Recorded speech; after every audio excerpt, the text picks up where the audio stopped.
2021 সালে বিধানসভায় বামেদের সাথে কংগ্রেস এবং আইএসএফ এর জোট ছিল এবং তার ঠিক ওই বছরই কলকাতা কর্পোরেশন নির্বাচন হয়েছিল, যেখানে বামেরা এবং কংগ্রেস আলাদা লড়েছিল এবং সেখানে বামেরাই দ্বিতীয় স্থানে উঠে এসেছিল, বিজেপি তৃতীয় স্থানে চলে গেছিল।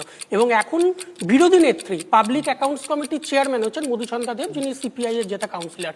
দ্বিতীয়ত 2022 সালের শুরুতে রাজ্যে 4টে কর্পোরেশন ইলেকশন হয়েছিল, তার মধ্যে 3টেতে শিলিগুড়ি, বিধাননগর এবং চন্দননগর, তাতে বামেরা দ্বিতীয় স্থানে উঠে এসেছিল। চন্দননগরে বামেরা 30% ভোট পেয়েছিল।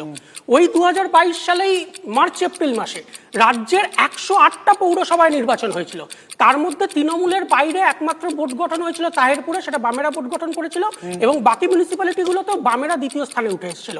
এই উদাহরণগুলো এই কারণেই বললাম, কারণ 2021-এর নির্বাচনের ঠিক 1 বছরের মধ্যে এই নির্বাচনগুলো হয়েছিল এবং সেখানে এই চতুর্মুখী লড়াই হয়েছিল এবং সেখানে বামেরা দ্বিতীয় স্থানে উঠে এসেছিল। এবার এর কারণ যদি অ্যানালিসিস করা যায়, কারণ অ্যানালিসিস করতে গেলে দেখা যাবে, জাস্ট একটা লাইন শেষ করে নি, সেটা হচ্ছে ওই বিধানসভা নির্বাচনের কয়েক মাসের মধ্যেই বিজেপির এমএলএ সংখ্যা 77 থেকে কমে 70-এ চলে আসে। 6 মাসের মধ্যে 7 জন বিজেপি এমএলএ তৃণমূলে যোগ দেয়। তার ফলে বিজেপির তৃণমূল বিরোধী বিশ্বাসযোগ্যতা নিয়ে প্রশ্ন উঠে গেছিল।